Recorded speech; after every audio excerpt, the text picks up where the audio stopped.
विद्यार्थी मित्रांनो, सायन्स प्रोमध्ये आपलं सर्वांचं स्वागत आहे. आपल्याला सगळ्यांना माहीतच आहे की आपण 12वी इम्पॉर्टंट क्वेश्चन सीरीज सुरू केलेली आहे बोर्ड पॉईंट ऑफ व्ह्यूनं. आणि त्याच अनुषंगाने मी तुम्हाला आज मॅथमॅटिक्सचा मॅट्रायसिस या चॅप्टरचे इम्पॉर्टंट क्वेश्चन्स डिस्कस करणार आहे. तर वेळ वाया न घालवता आपण डायरेक्टली क्वेश्चन्सला सुरुवात करूयात. इथं मी तुम्हाला मॅट्रायसिस हा चॅप्टर सिलेक्ट करण्यामागचं कारण हे आहे की मॅट्रायसिस चॅप्टर हा 6 मार्कांसाठी आहे बोर्डला, आणि 6 mark is not a joke at all, as you know. त्यामुळे 6 मार्कांच्या दृष्टीनं त्याच्यामध्ये येणारे क्वेश्चन्सची प्रॅक्टिस करायची. आता प्रॉबेबल क्वेश्चन्स त्याच्यामध्ये कसे असणार आहेत, तर 2 मार्काचा एक क्वेश्चन आणि 4 मार्काचा एक क्वेश्चन, अशा प्रकारे इथं प्रॉबिलिटी असेल. परंतु प्लस मायनस होऊन 3-3 मार्काचे 2 क्वेश्चनसुद्धा येऊ शकतात. आता चला तर मग बघूया त्याच्यामध्ये काय काय महत्त्वाचं आहे. आता मी जे इथं सांगतोय ते तुम्ही पुस्तकामध्ये मार्क करून घ्या. माझ्या अनुभवानं अजून एक गोष्ट मी तुम्हाला क्लिअर करू इच्छितो की बोर्ड परीक्षेमध्ये मॅक्सिमम टाइम्स सॉल्व एक्झाम्पल जे असतात ते बराच वेळा विचारलेले असतात, आणि म्हणून स्टडी करत असताना त्याला जास्त वेटेज देत चला. प्रॅक्टिस सेट एक्सरसाइज आपल्याला करायचेच आहेत, पण त्यासोबत सॉल्व एक्झाम्पल पण जास्त सॉल्व करत चला. ठीक आहे. आता बघा, मॅट्रिक्समध्ये सुरुवातीला तुम्हाला इंट्रोडक्शन वगैरे दिलेली आहे, 11वीचा काही टॉपिक दिलेला आहे, तो तुम्ही थरोली करून घेऊ शकता. आता त्याच्या पुढे जाऊन जे महत्त्वाचे क्वेश्चन्स आहेत आपण डायरेक्टली तिकडे जाऊयात. सो सी, याच्यामध्ये सगळ्यात महत्त्वाचे पार्ट कोणते आहेत मॅट्रिक्स चॅप्टरमध्ये, तर inverse of a matrix. Inverse of मॅट्रिक्समध्ये 2 मार्काचे, 3 मार्काचे आणि 4 मार्काचे सगळे क्वेश्चन्स पॉसिबल आहेत. जर 2x2 मॅट्रिक्स आला तर तो त्या ठिकाणी 2 मार्कासाठी विचारला जातो, आणि त्याच्यामध्ये मोस्टली ॲडजॉईंट मेथडनं तुम्हाला इनव्हर्स विचारलेलं असेल. ठीक आहे. आता बघूया तिथं नेमकं काय आहे. इनव्हर्स ऑफ मॅट्रिक्समध्ये आपल्याला माहिती आहे की इनव्हर्स आपण 2 प्रकारे कॅल्क्युलेट करतो. ट्रान्सफॉर्मेशन मेथड असते आणि ॲडजॉईंट मेथड असते. तर दोन्ही मेथडचे 2-2, 3-3 एक्झाम्पल तुम्ही हाताकरून घालवायचेच आहेत. आणि सगळ्यात महत्त्वाचं एक गोष्ट लक्षात ठेवा, मॅट्रिक्स चॅप्टर अत्यंत सोपा आहे, पण पण मी काय सांगतोय बारकाईनं बघा. पण मॅट्रिक्सचे कॅल्क्युलेशन्स हे स्वतः करून पाहायचेच, आणि जे काही बोर्डाला तुमची उत्तरं येणार आहेत ती सगळी उत्तरं तुम्ही शॉर्ट ट्रिकनं चेकच करायचे, जेणेकरून तिथे तुमचं कॅल्क्युलेशन मिस्टेक होणार नाही. असं बऱ्याच वेळा बऱ्याच मुलांचं घडतं की 1-2 मिस्टेक्स होतात, आणि त्याच्यामुळे इनव्हर्स ऑफ मॅट्रिक्सचे पूर्ण क्वेश्चनच रॉंग होऊन जातो. 4 मार्काची रिस्क अजिबात घ्यायची नाही आहे. जे काही उत्तर येते ते उत्तर तुम्ही शॉर्ट ट्रिकनं चेक करायचं आहे. ठीक आहे. सो सी, आता ह्याच्यामध्ये बघा, इथं find which of the following matrix is invertible. हा जो इन्व्हर्टिबल आहे, नॉन इन्व्हर्टिबल आहे का इन्व्हर्टिबल आहे, अशा प्रकारचे क्वेश्चन्स इथून मागे सुद्धा परीक्षेला आलेले आहेत, आणि ते क्वेश्चन्स 2 मार्काला असतात. म्हणजे उदाहरणार्थ हा मॅट्रिक्स घेतला, हाच मॅट्रिक्स परीक्षेला विचारलेला आहे याच्या अगोदर. अशा प्रकारचे इन्व्हर्टिबल आहे की नॉन इन्व्हर्टिबल आहे, इन्व्हर्स कॅल्क्युलेट होतो की नाही होत, 100% पेपरला असतो म्हणजे असतोच. त्यामुळे तुम्ही तो बघायचा आहे. आता दुसरी गोष्ट, आता बघा दुसरा questions, inverse of matrix 2x2 आहे, सिम्पल आहे. आपण पुढे जाऊयात. पुढे आता इन्व्हर्स ऑफ मॅट्रिक्समध्ये इथं जे काय आहे ते ट्रान्सफॉर्मेशन इन्व्हर्स कॅल्क्युलेट केलेले आहेत. तुम्ही रो ट्रान्सफॉर्मेशन असेल किंवा कॉलम ट्रान्सफॉर्मेशन असेल, तुमच्या हाताकडून एक्झाम्पल सॉल्व झालंच पाहिजे. आता इन्व्हर्समध्ये जे काही ट्रान्सफॉर्मेशन आपण बघतोय त्याच्यामध्ये बघा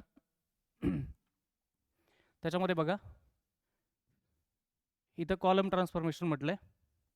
कॉलम ट्रान्सफॉर्मेशन मधले आत्तापर्यंत तर काही कॉलम ट्रान्सफॉर्मेशनचं एक्झाम्पल नाही आहे, पण रो ट्रान्सफॉर्मेशन जे असेल, रो ट्रान्सफॉर्मेशन या प्रकारचे एक्झाम्पल मात्र पेपरला आलेली आहेत.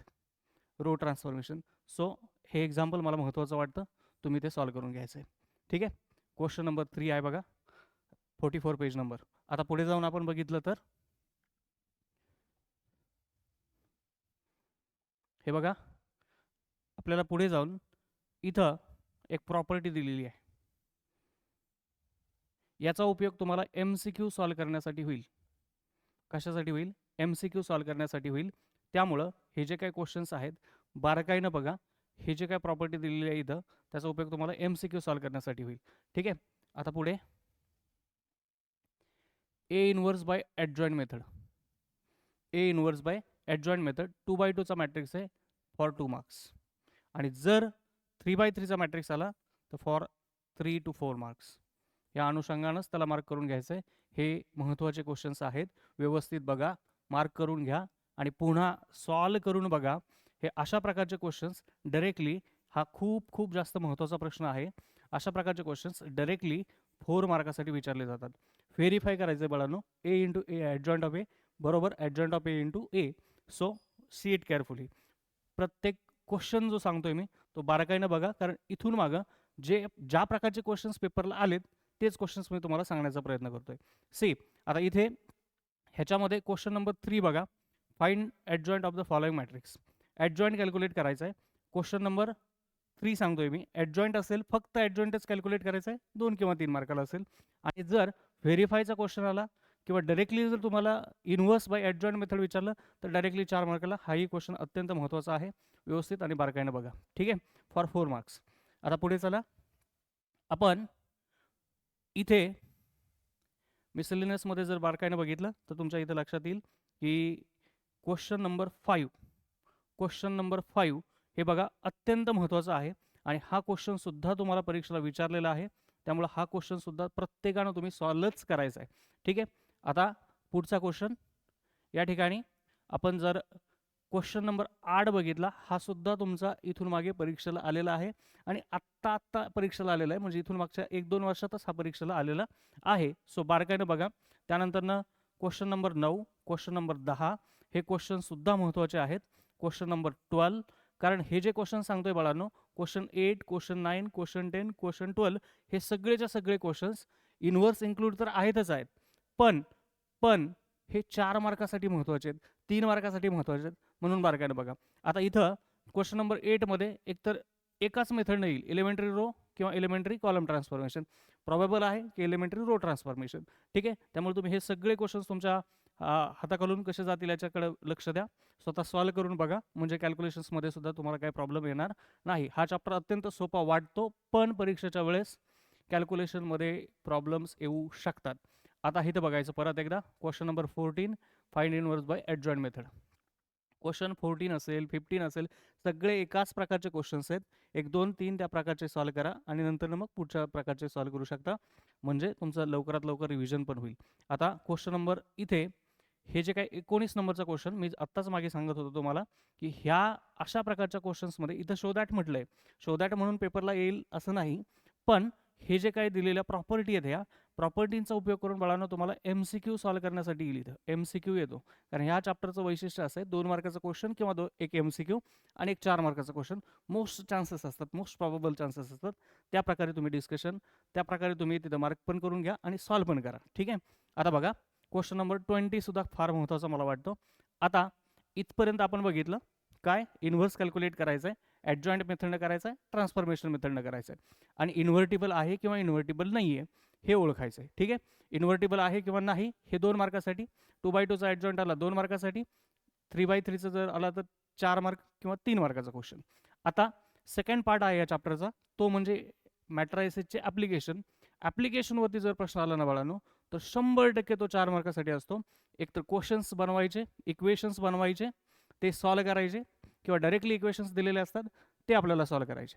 बघा तर मग इथे ॲप्लिकेशनमध्ये मोस्टली सॉल्व एक्झाम्पलमधले क्वेश्चन्स असण्याची जास्त शक्यता असते, त्यामुळे इथं आपण क्वेश्चन मार्क करून घेऊयात. आता ॲप्लिकेशनमध्ये आपल्याला माहिती की इक्वेशन सॉल्व करण्यासाठी आपल्याला 2 मेथड आहेत. ठीक आहे, एक इन्व्हर्जन मेथड आहे आणि दुसरं मेथड ऑफ रिडक्शन आहे. कोणत्याही पैकी एक येऊ शकतं, त्यामुळे प्रत्येक मेथडचे 1-1, 2-2 एक्झाम्पल तुम्ही सॉल्व करून ठेवा. It's too simple to solve. आता बघा इथं डायरेक्टली आपण क्वेश्चन्सच बघू. क्वेश्चन नंबर 2 असेल किंवा क्वेश्चन नंबर 3 असेल, हे दोन्ही क्वेश्चन्स व्यवस्थित बघून घ्यायचे आणि सॉल्व करून घ्यायचे. आता ही ते कधी कधी काय होतं बाळांनो, इथं जे काय आपल्याला दिलं x + y + z = 1 आणि पुढचे 2 इक्वेशन्स पण दिलेत. हे जे इक्वेशन्स आहेत इथं डायरेक्टली इक्वेशन्स प्रोव्हाइड केलेत. कधी कधी रिटर्न न्यूमेरिकल असतं, त्याच्यामध्ये हेच इक्वेशन्स येतात, म्हणजे इथं डायरेक्टली हे जे काही इक्वेशन आहेत 3 संख्यांची बेरीज एक आहे, असं directly sum of 3 numbers are अशा प्रकारचे क्वेश्चन्स असतात. हेच इक्वेशन्स आपल्याला रिटर्न फॉर्मॅटमध्ये न्यूमेरिकल दिलेलं आणि सॉल्व करायचे असतात. हे दोन्ही क्वेश्चन्स व्यवस्थित सॉल्व करून घ्या. आता पुढं मोस्ट इम्पॉर्टंट क्वेश्चन्स आपण आणखी जास्त बघूयात. बघा क्वेश्चन नंबर 4 अत्यंत महत्त्वाचं आहे, व्यवस्थित बघून घ्यायचं. ठीक आहे, आता पुढच्या पेजवरती जर आपण गेलो पुढे question number 3, question number 4, question number 5 याच्यामध्ये हे जर तुम्ही सॉल्व केले तर हे खूपच जास्त महत्त्वाचे आहेत, खूपच जास्त महत्त्वाचे आहेत. त्यामध्ये पण बाळांनो लक्षात घ्या, क्वेश्चन नंबर 3 जो दिसतोय तो क्वेश्चन नंबर 3 आणि क्वेश्चन नंबर 4 हा अत्यंत महत्त्वाचा आहे. अत्यंत म्हणजे सॉल्वच करा, सॉल्वच करा. ठीक आहे, आता पुढे सेम याच प्रकारचे आपल्याला पुढच्या मिसलेनियस एक्सरसाइजमध्ये ही क्वेश्चन्स दिलेली आहेत, ते पण आपण बघू. चला तर मग पुढे इथे बघा, क्वेश्चन नंबर 3, क्वेश्चन नंबर 4 आणि क्वेश्चन नंबर 5, 3, 4, 5 आत्ताचे जे काही क्वेश्चन्स आपण पाहिले होते सेम त्याच प्रकारचे, फक्त व्हॅल्यू बदललेले आहेत. हे क्वेश्चन देखील तुमच्या सोल्युशनमध्ये असले पाहिजे, तुमच्या नोटबुकमध्ये असले पाहिजे. तुम्ही नक्की त्याच्यासाठी प्रयत्न करा. आणि जेवढे काही मी इथं क्वेश्चन मार्क करून दिलेले आहेत ते सर्व क्वेश्चन्स तुम्ही सॉल्व करून बघा. त्यातल्या सेम प्रकारचे असतील, तुमच्याकडे टाईम कमी असेल तर तुम्ही एक दोन सेम प्रकारचे सॉल्व करू शकता आणि पुढे जम्प घेऊ शकता. पण जर आत्ता तुमच्याकडे टाईम आहे तर तुम्ही आता सगळे क्वेश्चन सॉल्व करू शकताय, तर कराच. कारण मॅट्रिक्समध्ये वाटेल खूप सोपं, पण एक जरी मिस्टेक झाली ना बाळांनो तरी क्वेश्चन रॉंग होऊ शकतो. आता ॲट द लास्ट मला तुम्हाला सांगायला आवडेल की हे जे काही क्वेश्चन्स तुम्ही सॉल्व करता आहात इक्वेशन्स बनवून, त्याची जी काही उत्तरं येत आहेत ते लास्टला चेक करा. दिलेल्या इक्वेशनमध्ये किमती टाका आणि ते सॉल्व झालेलं करेक्ट आले की नाही हे सुद्धा चेक करा. ठीक आहे. तर आता मला जेवढे काही इम्पॉर्टंट सांगायचे होते ते मॅट्रिसेसबद्दल मी सांगितलेले आहेत.